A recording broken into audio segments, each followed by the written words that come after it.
একটি বটগাছের লতা দিয়ে তৈরি হয়েছে 50 থেকে 60টি বটগাছ। দেখতে অদ্ভুত মনে হলেও লতাপাতায় পেঁচানো এই গাছটি প্রায় 300 বছরের পুরনো। এই গাছের বয়স 300 বছরও পার হবে। এই গাছে মনে করেন এই গাছ থেকে আমরা লতা আর কি নামাই দিছি, ওরা আবার মাটি দিয়ে ঘিরে দিছিলাম, তার থেকে এই লতাগুলো হয়ে গেছে। রংপুরের গঙ্গাচড়ার এটি কেবল একটি গাছ নয়, এটি যেন কালের এক জীবন্ত সাক্ষী। আমরা খুবই সৌভাগ্যবান যে আমাদের এলাকায় এরকম একটা ঐতিহ্যবাহী গাছ আছে। প্রায় 300 বছর ধরে মাথা উঁচু করে দাঁড়িয়ে আছে এই বটগাছ। তাকে ঘিরেই গড়ে উঠেছে ইতিহাস, ঐতিহ্য আর প্রকৃতির এক অপূর্ব বন্ধন। এখানে কোনো ছাউনি লাগে না। গাছের শাখা প্রশাখা মাটির গায়ে ছুঁয়ে আছে। দেখে মনে হবে শাখা প্রশাখা যেন মাটির সঙ্গে এক আত্মার সম্পর্ক গড়ে তুলেছে। আল্লাহর রহমতে আমরাও মনে করেন কিছু কিছু লতা নামছে, আমরা নিজের দিয়ে উৎপাদন করছি 4-5টা লতা এবং এখনো করতেছি। এক্সট্রিম মশার কয়েল প্ল্যান্ট ফাইবার দিয়ে তৈরি, তাই সহজে ভাঙে না, সুগন্ধিযুক্ত ও নিরবিচ্ছিন্নভাবে জ্বলে।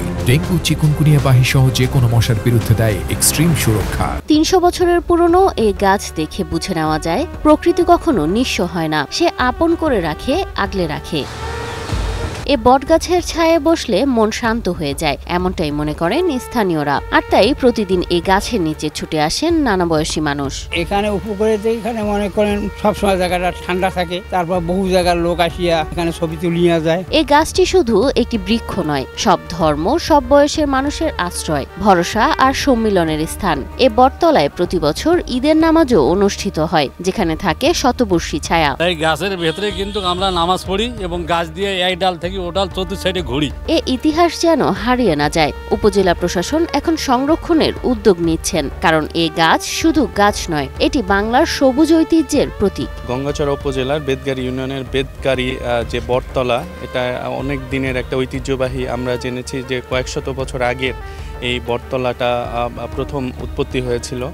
এখানে যেন পর্যটন একটা স্পট তৈরি হয়, এটা দূর দূরান্ত থেকে মানুষ আসে, তাদের বসা সহ তাদের বিনোদনের জন্য একটা কেন্দ্র তৈরি করা এবং আমাদের যে বটগাছের যে ঐতিহ্য সেটাকে রক্ষার জন্য উপজেলা প্রশাসন এর পক্ষ থেকে আমরা ব্যবস্থা গ্রহণ করছি।